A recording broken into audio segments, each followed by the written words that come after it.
భారతదేశానికి స్వాతంత్ర్యం వచ్చి 74 సంవత్సరాలైన సుభాష్ చంద్రబోస్ డెత్ మిస్టరీగానే మిగిలిపోయింది. 74 సంవత్సరాలలో ప్రభుత్వం చేపట్టిన 3 కమిషన్ల ద్వారా తెలిసిన నిజాలేంటి? ఎందుకు ప్రభుత్వం సుభాష్ చంద్రబోస్ యొక్క డెత్ మిస్టరీ డాక్యుమెంట్స్ని బయటపెట్టలేదు? సుభాష్ చంద్రబోస్ యొక్క ఫ్యామిలీ వారసత్వం ఉన్నారా లేరా అని తెలుసుకోవడానికే ఈరోజు ఎపిసోడ్.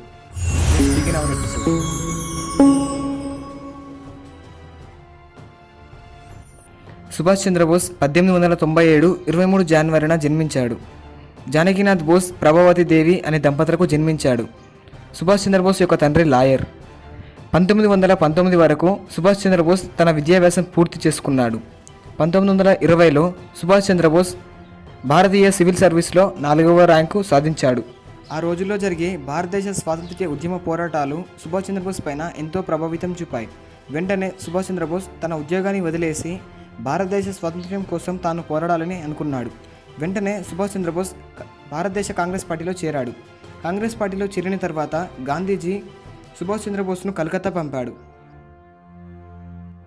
కోల్కతా వెళ్ళిన తర్వాత సుభాష్ చంద్రబోస్ అక్కడ చిత్తరంజన్ దాస్ అనే వ్యక్తిని కలిశాడు. అక్కడ జరిగే సంఘటనలను చూసిన తర్వాత సుభాష్ చంద్రబోస్ మన భారతదేశ స్వాతంత్ర్యానికి అహింస ఒకటి సరికాదు, సాయుధ పోరాటం కూడా ఉండాలని నమ్మాడు. ఆ విషయాన్ని చిత్తరంజన్ దాస్ అనే వ్యక్తితో పంచుకున్నాడు. కోల్కతాలో ఉన్న ప్రజలందరూ సుభాష్ చంద్రబోస్ని నమ్మారు. ఆ తరువాత జరిగిన ఎన్నికల్లో సుభాష్ చంద్రబోస్ కాంగ్రెస్ పార్టీకి అధ్యక్షునిగా ఎన్నికయ్యారు. ఎన్నికైన తర్వాత 1937 డిసెంబర్లో ఎల్మి శంకల్ అనే తన సెక్రటరీని వివాహం చేసుకున్నాడు. వివాహం చేసుకున్న సంవత్సరానికి తనకు కూతురు పుట్టింది. తన కూతురు పేరు అనిత అని పెట్టారు. ఆ తరువాత సుభాష్ చంద్రబోస్ తన ఉద్యమాన్ని ప్రారంభించారు.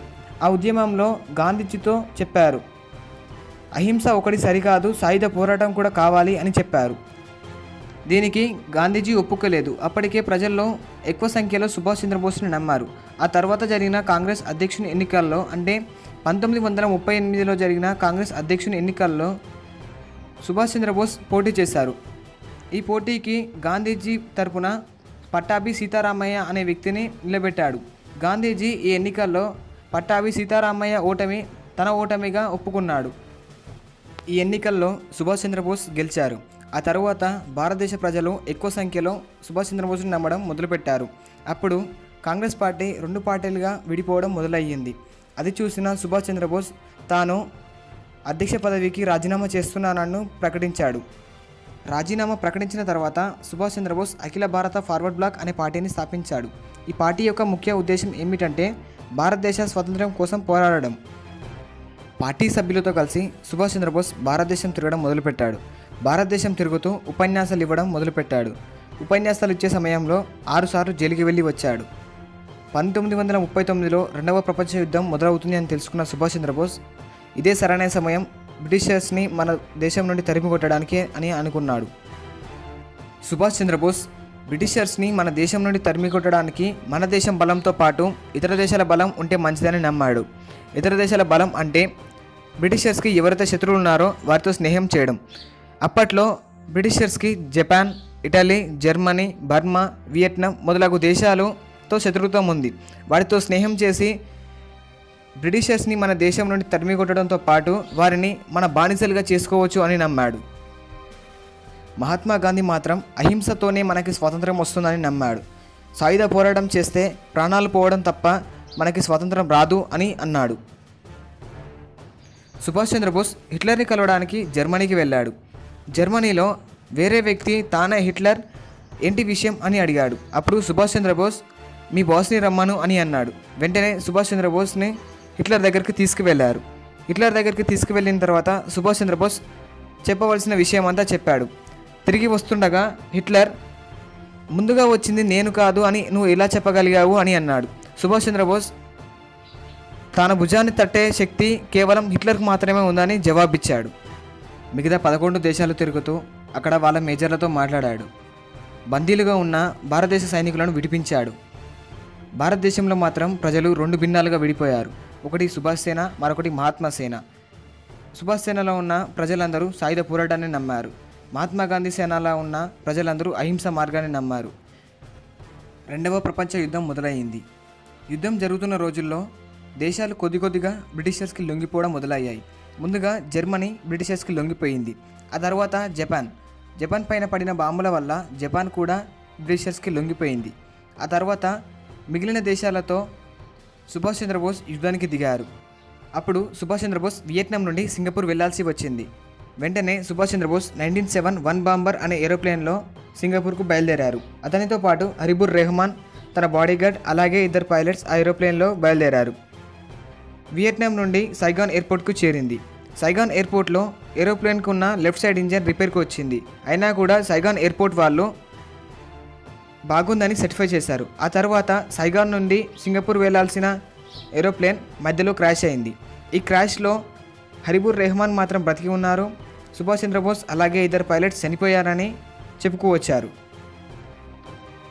ఈ క్రాష్ ఆగస్టు 18, 1945లో జరిగింది. జరిగిన 2 రోజులకి తన అస్థికలని రేన్కంచి టెంపుల్లో ఉంచారని అక్కడి మిలిటరీ ఆఫీసర్ చెప్పారు.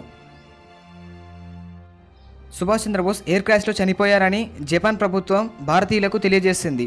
ఆ తర్వాత ఎందరో సుభాష్ చంద్రబోస్ ఎయిర్ క్రాష్లో చనిపోలేదని, తాను మారువేషంలో తిరుగుతున్నారని, మరికొందరు అజ్ఞాతంలోకి వెళ్ళిపోయారని, అలాగే మరికొందరు ఎయిర్ క్రాష్లోనే చనిపోయారని అన్నారు.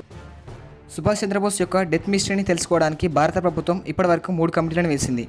దీనిలో మొదటి కమిటీ షాన్వాస్ కమిటీ 1956లో వచ్చింది. 1956లో యూపీఏ గవర్నమెంట్ అధికారంలో ఉంది. షాన్వాస్ కమిటీ ఇచ్చిన ఆధారాల ప్రకారం సుభాష్ చంద్రబోస్ ఎయిర్ క్రాష్లోనే చనిపోయారని, తాను చనిపోయిన బాడీని డాక్టర్ రోషిని అనే మిలిటరీ ఆఫీసర్ ట్రీట్ చేశారని, చనిపోయిన తర్వాత సుభాష్ చంద్రబోస్ యొక్క అస్థికలను రేన్కోంచి టెంపుల్లో ఉంచారని చెప్పుకోవచ్చారు. ఈ కమిషన్లో మెయిన్ సాక్షి అయిన హరిబుర్ రెహమాన్ మాత్రం సుభాష్ చంద్రబోస్ ఎయిర్ క్రాష్లో చనిపోలేదని చెప్పుకోవచ్చారు. కానీ హరిబుర్ రెహమాన్ మైనర్ కావడంతో తన సాక్ష్యాన్ని చెల్లించలేకపోయారు. షాన్వాస్ కమిటీ ఇచ్చిన జవాబు ప్రకారం ప్రభుత్వం అంగీకరించలేదు. ఎందుకంటే హరిబుర్ రెహమాన్ మాత్రం సుభాష్ చంద్రబోస్ బ్రతికే ఉన్నాడని చెప్పుకోవచ్చాడు. ఆ తర్వాత షాన్వాస్ కమిటీ సుభాష్ చంద్రబోస్ చనిపోయాడని చెప్పుకోవచ్చాడు. దీనిలో 2 జవాబులు ఉండడం వల్ల ప్రభుత్వం అంగీకరించలేదు. ఆ తర్వాత భారత ప్రజల్లో సుభాష్ చంద్రబోస్ బ్రతికే ఉన్నాడని గట్టి నమ్మకం వచ్చింది.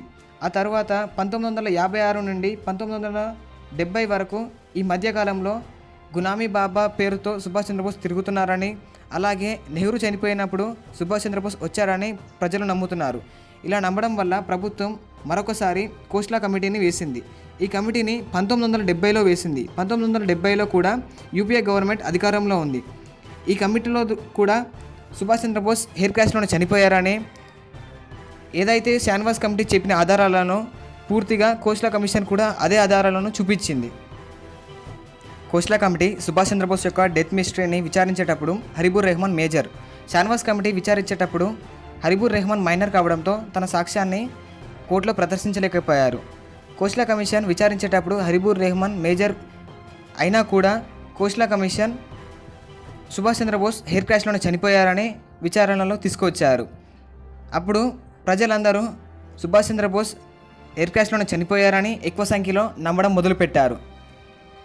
సుభాష్ చంద్రబోస్ యొక్క డెత్ మిస్టరీని విచారించేటప్పుడు సుభాష్ చంద్రబోస్ ఒకవేళ బ్రతికి ఉంటే తనను ఖైదీగా జైల్లో ఉండాలని అన్నారు. ఆ తర్వాత సుభాష్ చంద్రబోస్ యొక్క కుటుంబానికి పైన నిఘా ఉంచారు. సుభాష్ చంద్రబోస్ యొక్క కుటుంబానికి వచ్చే పత్రాలను అన్నిటినీ ప్రభుత్వం తన ఇంటికి ఇవ్వకుండా ప్రభుత్వానికి దారి మళ్లించేవారు. ఈ 2 కమిషన్ల ద్వారా వచ్చిన ఆధారాలను బట్టి ప్రజలు ఎక్కువ సంఖ్యలో సుభాష్ చంద్రబోస్ చనిపోయాడని నమ్మారు. ఆ తర్వాత 1999లో ఎన్డీఏ గవర్నమెంట్ అధికారంలోకి వచ్చిన తర్వాత ముఖర్జీ కమిషన్ వేశారు. ఈ ముఖర్జీ కమిషన్ ద్వారా ఎన్నో దేశాలు తిరిగి డాక్యుమెంట్స్ని సంపాదించారు. Japan, Italy, Germany, Burma, Vietnam ఇలాంటి దేశాలు తిరిగి సుభాష్ చంద్రబోస్ యొక్క డెత్ మిస్టరీకి సంబంధించిన డాక్యుమెంట్స్ని సంపాదించారు. ఈ డాక్యుమెంట్స్లో జపాన్లో ఎలాంటి ఎయిర్ క్రాష్ జరగలేదని, ఎయిర్ క్రాష్ జరిగినట్టు ప్రజలను నమ్మించారని చెప్పుకోవచ్చారు. ముఖర్జీ కమిషన్ సుభాష్ చంద్రబోస్ ఇంటికి వచ్చే పత్రాలను చూస్తే సుభాష్ చంద్రబోస్కు ఏం జరిగింది, ఎక్కడున్నారు అని తెలుస్తుందని చెప్పుకోవచ్చారు. కానీ యూపీఏ గవర్నమెంట్ ఉన్నప్పుడు సుభాష్ చంద్రబోస్ ఇంటికి వచ్చే పత్రాలను దారి మళ్లించారని ముఖర్జీ కమిషన్ చెప్పుకోవచ్చింది. ఈ పత్రాలు రష్యా నుండి వచ్చేవని ముఖర్జీ కమిషన్ చెప్పుకోవచ్చింది. ముఖర్జీ కమిషన్ 2005లో ఈ డాక్యుమెంట్స్ని కోర్టులో సమర్పించింది. 2005 తర్వాత అధికారంలో ఉన్న యూపీఏ గవర్నమెంట్ సుభాష్ చంద్రబోస్ యొక్క డెత్ మిస్టరీని పట్టించుకోలేదు. ఆ తర్వాత అధికారంలో ఉన్న ఎన్డీఏ గవర్నమెంట్ అధికారంలో 2016లో ప్రముఖ రాజకీయ నేత అయిన మమతా బెనర్జీ వారు భారతదేశ స్వాతంత్ర ఉద్యమంలో వాస్తవాలు ఏంటి బయట పెట్టాలి అని కోరారు. అప్పుడు ఎన్డీఏ గవర్నమెంట్ సుభాష్ చంద్రబోస్ యొక్క డాక్యుమెంట్ పత్రాలు మొత్తం 1000కి పైగా ఉన్న డాక్యుమెంట్ పత్రాలలో 900కు పైగా డాక్యుమెంట్స్ మాత్రమే ఉన్నాయని చెప్పుకోవచ్చారు. ప్రస్తుతం ఉన్న డాక్యుమెంట్లలో 62 డాక్యుమెంట్లను బయటపెట్టారు. ఈ 62 డాక్యుమెంట్లలో సుభాష్ చంద్రబోస్ ఎయిర్ క్రాష్లో చనిపోలేదని, సుభాష్ చంద్రబోస్ బందీగా ఉన్నారని ఈ 62 డాక్యుమెంట్లలో ఉంది. ఈ 62 డాక్యుమెంట్ల తర్వాత వరుసగా 2 నెలలకి 25 డాక్యుమెంట్లను విడుదల చేయాలని ప్రభుత్వం కోరింది. కానీ 2016లో ఒకటేసారి 62 డాక్యుమెంట్లను విడుదల చేశారు. ఆ తర్వాత ఎలాంటి డాక్యుమెంట్స్ను ఇంకా కూడా విడుదల చేయలేదు. కానీ ఈ 62 డాక్యుమెంట్లో ఉన్న ప్రకారం ఎన్డీఏ గవర్నమెంట్లో ఉన్నప్పుడు వచ్చిన ఆధారం యూపీఏ గవర్నమెంట్ ఉన్నప్పుడు ఎందుకు రాలేదు? సుభాష్ చంద్రబోస్ యొక్క డెత్ మిస్టరీ పైన ఉన్న డౌట్స్. సుభాష్ చంద్రబోస్ని ఎవరు బందీగా ఉంచారు? బందీగా ఉంచవలసిన అవసరం ఏముంది? ఒకవేళ బ్రతికి ఉంటే తాను జైల్లో ఖైదీగా ఉండాలని మహాత్మా గాంధీ ఎందుకన్నారు? యూపీఏ గవర్నమెంట్ అధికారంలో ఉన్నప్పుడు చేపట్టిన 2 కమిషన్లలో సుభాష్ చంద్రబోస్ చనిపోయాడని చెప్పుకోవచ్చారు. ఇలా ప్రజలను నమ్మించడానికి గల కారణాలు ఏంటి? ఎందుకు 2005 తర్వాత యూపీఏ గవర్నమెంట్ సుభాష్ చంద్రబోస్ యొక్క డెత్ మిస్టరీ డాక్యుమెంట్స్ని పట్టించుకోలేదు? అలాగే సుభాష్ చంద్రబోస్ యొక్క ఫ్యామిలీని ఎందుకు నిఘా ఉంచారు? సుభాష్ చంద్రబోస్ ఒకవేళ బ్రతికి ఉంటే ఏమయ్యేది అని తెలుసుకోవాలంటే ఇకపైన ఎన్డీఏ గవర్నమెంట్ రిలీజ్ చేయబోయే డాక్యుమెంట్స్ పైనే ఆధారపడి ఉంటుంది. ఇది సుభాష్ చంద్రబోస్ యొక్క డెత్ మిస్టరీ వెనుక ఉన్న నిజాలు. ఈ టాపిక్ మీకు నచ్చినట్లయితే లైక్ చేయండి, షేర్ చేయండి, నా ఛానల్కి సబ్స్క్రైబ్ చేయండి. మీకు ఎలాంటి డౌట్స్ ఉన్నా కామెంట్ సెక్షన్లో కామెంట్ చేయండి. Thank you.